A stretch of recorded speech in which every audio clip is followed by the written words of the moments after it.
మా latest వీడియోస్ను miss కాకుండా మీ మొబైల్లో నోటిఫికేషన్ పొందాలంటే సబ్స్క్రైబ్ చేసుకొని బెల్ ఐకాన్ని యాక్టివేట్ చేసుకొని ఆల్ ట్యాప్ చేయండి. అలానే మా ఛానల్లో జాయిన్ అయ్యి మాకు సపోర్ట్ ఇవ్వండి. తెలుగువారి కొత్త సంవత్సరం ఉగాది రాబోతూ ఉంది. అయితే ఈ ఉగాది లోపుగా లేదా ఉగాది రోజున మీ ఇంటి గుమ్మానికి ఇది కడితే చాలు, మీ ఇంట్లో దరిద్రం మొత్తం కూడా పోతుంది. కొత్త సంవత్సరంలో ధనం కూడా కలిసి వస్తుంది. అంతేకాదు, మీపై ఉన్న చెడు శక్తులు, మీ ఇంట్లో ఉన్న నెగిటివ్ ఎనర్జీ మొత్తం పోయి మీ జీవితంలో కొత్త వెలుగులు నిండుతాయి. మరి ఉగాది రోజున మీ ఇంటి గుమ్మానికి ఏం కట్టాలో మనం ఈ వీడియోలో తెలుసుకుందాం. ఉగాది పండుగను తెలుగు ప్రజలు ఎంతో ఘనంగా నిర్వహిస్తూ ఉంటారు. ఈ ఉగాది పండుగ ప్రతి సంవత్సరం చైత్రశుద్ధ పాడ్యమి రోజు జరుపుకుంటూ ఉంటారు. కొత్త యుగానికి ఆది కాబట్టి ఉగాది అయినది. ఉగాది అంటే ఉగా ప్లస్ ఆది, అంటే ప్రపంచం యొక్క జన్మ ఆయుష్లకు మొదటి రోజు, అనగా సృష్టి ప్రారంభమైన రోజు. యుగము అనగా జత అని కూడా ఉంది. ఉత్తరాయణం దక్షిణాయనం కలిపితేనే సంవత్సరం. అది మొదలయ్యేది ఈ రోజే. ఈ ఉగాది రోజు నుండి తెలుగువారి కొత్త సంవత్సరం మొదలవుతుంది. ఇది తెలుగువారి మొదటి పండుగ. ఉగాది రోజు కొత్త పనులు మొదలు పెడుతూ ఉంటారు. ఈ రోజు ప్రొద్దున్నే లేచి తలస్నానం చేసి కొత్త బట్టలు వేసుకొని ఉగాది పచ్చడితో కొత్త పనులు ప్రారంభిస్తారు. ఉగాది పచ్చడి ఉగాది పండుగకు ప్రత్యేకమైంది. ఉగాది పచ్చడి షడ్రుచుల సమ్మేళనం. షడ్రుచులు అంటే తీపి, పులుపు, కారం, ఉప్పు, వగరు, చేదు. ఈ 6 రుచులు కలగలిసిన ఉగాది పచ్చడి తెలుగువారికి ప్రత్యేకం.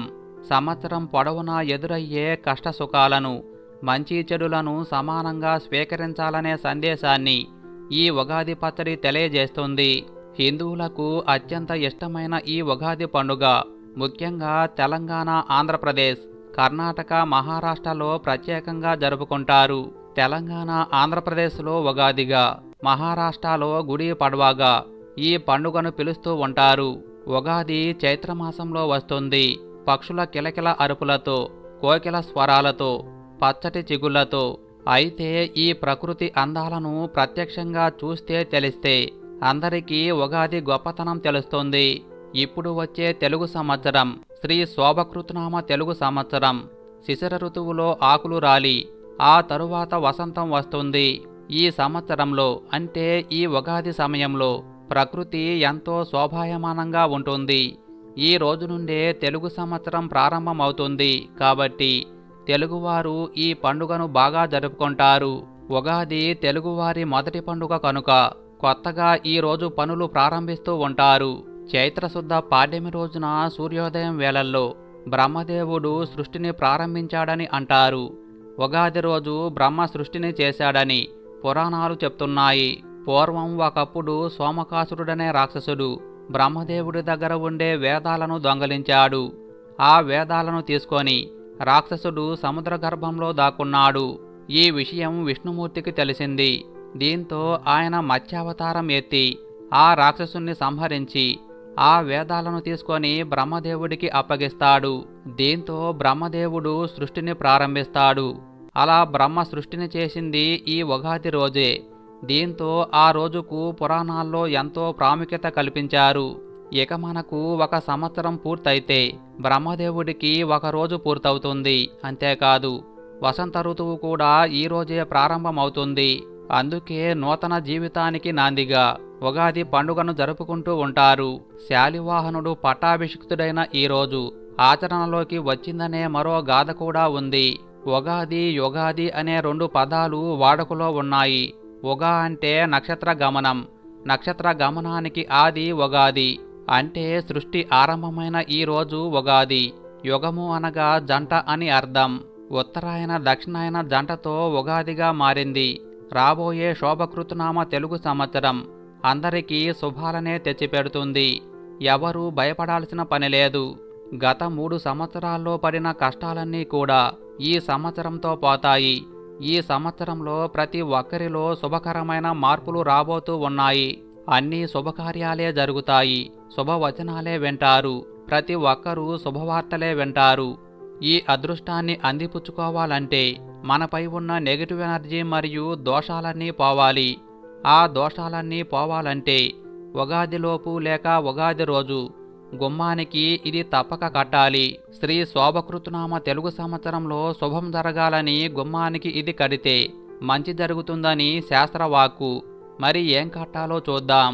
ఈ పరిహారం చేయటానికి ముఖ్యంగా కావలసినవి: ఒక ఎర్రని క్లాత్, ఒక పీచు తీయని కొబ్బరికాయ, ఒక 5 పసుపు కొమ్ములు, కొద్దిగా పసుపు కుంకుమ కావాలి. ముందుగా కొబ్బరికాయ తీసుకొని పసుపును నీటిలో కలిపి ఆ పసుపును కొబ్బరికాయకు రాయండి. ఆ తరువాత కుంకుమతో ఆ కొబ్బరికాయకు స్వస్తి గుర్తు వేయండి. ఇప్పుడు ఎర్రని క్లాత్లో ఈ కొబ్బరికాయ పెట్టండి. తరువాత 5 పసుపు కొమ్ములు అక్షంతలు వేసి మూటలాగా కట్టేయండి. ఇప్పుడు ఈ మూటను ప్రధాన ద్వారం గుమ్మానికి కట్టండి. ఉగాది లోపు కానీ ఉగాది రోజు కానీ ఉదయం పూట మాత్రమే ఈ పరిహారం చెయ్యాలి. ఇలా చేయటం ద్వారా ఇంటిపై ఉన్న చెడు దృష్టి, నెగిటివ్ ఎనర్జీ మొత్తం పోతుంది. ఇంట్లోకి పాజిటివ్ ఎనర్జీ వస్తుంది. ఇంట్లో చెడు శక్తులన్నీ కూడా పోతాయి. చీకటి బాధలు, దుష్టపీడలు మొత్తం పోతాయి. చాలామంది బయట అక్కడా ఇక్కడా తిరిగి కాళ్ళు కడుక్కోకుండా ఇంట్లోకి వచ్చేస్తూ ఉంటారు. దీనివల్ల దుష్టశక్తులు, నెగిటివ్ ఎనర్జీ మన వెనుకే ఇంట్లోకి ప్రవేశిస్తాయి. ఇదివరకు రోజుల్లో బయట కాళ్ళు కడుక్కొని ఇంట్లోకి వెళ్ళేవారు. ప్రస్తుతం అలా చేయటం లేదు. దీనివల్ల మీ ఇంట్లో విపరీతంగా నెగిటివ్ ఎనర్జీ పేరుకుపోతూ ఉంది. దీనివల్ల అనేక సమస్యలు పెరిగిపోతూ ఉన్నాయి. ఉగాదిలోపు ఈ పరిహారం చేస్తే కనుక ఆ నెగిటివ్ ఎనర్జీ మొత్తం పోయి మీ ఇంట్లోకి అన్ని శుభాలే కలుగుతాయి. ఇలా గుమ్మానికి కట్టిన మూటను కొబ్బరికాయ కుళ్ళితే మూటను ప్రవహించే నీటిలో పడేయాలి. కాబట్టి శ్రీ శోభకృతనామ తెలుగు సంవత్సరంలో అన్ని శుభాలే జరగాలంటే మీరు కూడా మీ ఇంటి గుమ్మానికి ఈ ఉగాది రోజు సులభమైన ఈ చిన్న పరిహారం చేయండి. ఈ ఉగాది పండుగలోపు ఎవరైతే ఈ కథను వింటారో, చెప్తారో, చదువుతారో అలాంటి వారికి అష్టైశ్వర్యాలు, భోగభాగ్యాలు కలుగుతాయి. మీ ఇంట్లో దరిద్రం మొత్తం పోతుంది. మీరు పట్టిందల్లా బంగారమే అవుతుంది. ఉగాదికి సంబంధించి అనేక కథలు ఉన్నాయి. ఈరోజు అత్యంత ప్రాచుర్యంలో ఉన్న ఈ కథను తెలుసుకుందాం. పూర్వం పురంధరపురంలో ఒక వర్తకుడు ఉండేవాడు. అతను చాలా ధనవంతుడు. అతనికి 4 కొడుకులు ఉన్నారు. ఆ ధనవంతుడు కాలం తీరి చనిపోయే ముందు అతడు తన కొడుకులకు 4 మూతలు బిగించి ఉన్న పాత్రలు ఇచ్చాడు. తాను చనిపోయిన తరువాత కాని వాటిని తెరవద్దని కొడుకుల్ని ఆదేశించాడు. కొన్నాళ్లకు తండ్రి మరణానంతరం ఆ 4 కొడుకులు ఆ పాత్రలపై మూతని తొలగించి చూశారు. మొదటి దానిలో మట్టి, రెండవ దానిలో బొగ్గులు, మూడవ దానిలో ఎముకలు, 4వ దానిలో తౌడు ఉన్నాయి. వాటిని చూడగానే వారికి ఏమీ అర్థం కాలేదు. ఆ రోజుల్లో అక్కడ హైందవ చక్రవర్తి విక్రమార్కుడు పరిపాలిస్తూ ఉన్నాడు. ఆ 4 విక్రమార్కుని దగ్గరకు వెళ్ళి జరిగింది వివరించి ఆ 4 దాని అర్థాన్ని వివరించమని విక్రమార్క మహారాజును కోరారు. ఆయనకు కూడా ఆ పాత్రలు, వాటిల్లోని వస్తువుల గురించి అవగాహన కాలేదు. అప్పుడు వారు ప్రతిష్టానపురానికి వెళ్ళారు. అక్కడ కూడా రాజు కాని మరెవరూ కాని దాని అంతరార్థాన్ని తేల్చలేకపోయారు. కాని ఆ ఊరిలోని వింతబాలుడు ఒకడు ఆ సమస్యను చక్కగా వివరించి చెప్పాడు. ఆ వింతబాలుడు ఒక బ్రాహ్మణ వితంతువు కొడుకు. ఆ బ్రాహ్మణ స్త్రీ మిక్కిలి చిన్నతనంలోనే భర్తను పోగొట్టుకుంది. ఆమెకు 2 సోదరులు. నాగకుమారుడైన తక్షకుని వల్ల ఆమె గర్భం దాల్చింది. ఇందుకు ఆమె సోదరులు చిన్నపుచ్చుకొని వదిలి వెళ్ళిపోయారు. దిక్కులేని ఆ దీన వితంతువుకి అప్పుడు ఒక కుమ్మరివాడు ఆశ్రయం కల్పించాడు. ఆ కుమ్మరి ఇంట్లో ఆమె ఒక కుమారుణ్ణి ప్రసవించింది.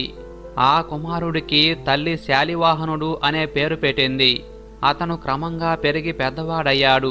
ఆ క్రమంలో ఆ బాలుడు ఆ 4 పాత్రల సమస్యను విని దానిని తాను పరిష్కరిస్తానని రాజుగారి వద్దకు వెళ్ళి ఈ విధంగా ఇలా చెప్పాడు: మట్టితో నిండిన పాత్ర వచ్చిన కుమారుడు భూమిని, బొగ్గులతో నిండిన పాత్రను పొందిన కుమారుడు కలపను, ఎముకలతో నిండిన పాత్రను పొందిన కుమారుడు ఏనుగులు, గుర్రాలు, పశువులు మొదలైన పశు సంపదను, తౌడుతో నిండిన పాత్ర వచ్చిన కుమారుడు ధాన్యాల్ని పంచుకోవాలని ఇదే వాళ్ళ తండ్రి అంతరార్థమని వివరించాడు.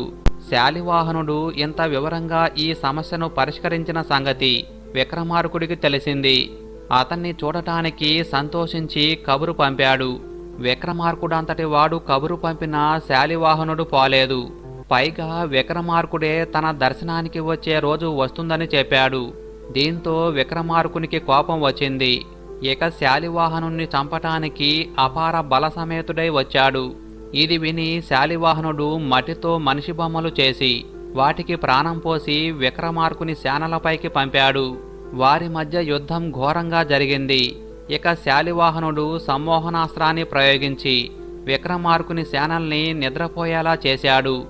అందుకు విక్రమార్కుడు వాసుకి అనే నాగరాజును ప్రార్థించి విరుగుడు మందు తెప్పించుకొని తన సేనల్ని తిరిగి మేల్కొలిపాడు.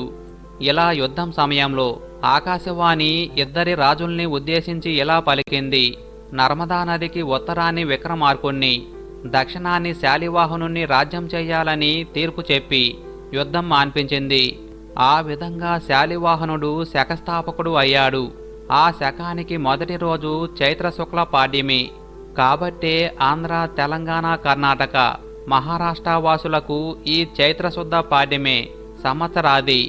ఆదిలో ఈరోజే బ్రహ్మ సృష్టిని ప్రారంభించాడు. ఈరోజే బ్రహ్మ దేవతల్ని ఆయా పనులకు వినియోగించాడు. నాటి నుండి ఇది సంవత్సరాది అయిందని బ్రహ్మాండ పురాణం చెప్తుంది. ఆదిలో ఈనాడు ప్రారంభమైన సృష్టి కార్యకలాపం నేటి వరకు అవిచ్ఛిన్నంగా దిన క్రమాభివృద్ధిగా సాగుతుంది. ఈ కారణం వల్లనే ఈనాడు కొత్తగా లెక్కలు పెట్టటం, కొత్త వ్యాపారాలు ప్రారంభించటం ఆచారమైంది. బ్రహ్మ సృష్టిని ఆరంభించటం వల్లనే కాక ఇంకా ఇతర కారణాల వల్ల కూడా చైత్రశుక్ల పాడ్యమి పర్వమైందని పెద్దల వచనం. వనవాసానంతరం శ్రీరాముడు సీతాసహితంగా అయోధ్యకు చైత్రశుక్ల పాడ్యమి నాడు తిరుగు ప్రయాణ సన్నాహం చేశాడని ఉంది. ఈ కారణం చేత కూడా ఇది పండుగ అయింది. వసురాజు తపస్సు చేసి రాజ్య పదవి సంపాదించిన పిమ్మట ఇంద్రుడు చైత్రశుక్ల పాడ్యమి నాడు ప్రత్యక్షమై అతనికి నూతన వస్త్రాలు ఇచ్చి అభినందించాడు. ఈ సందర్భం వల్ల కూడా ఈ పండుగ గణనకెక్కిందని అంటారు. ఎన్ని విధాలుగా వినతికెక్కిన ఈ ఉగాది పర్వదినాన్ని ప్రతి ఒక్కరూ భక్తి శ్రద్ధలతో జరుపుకోవాలి.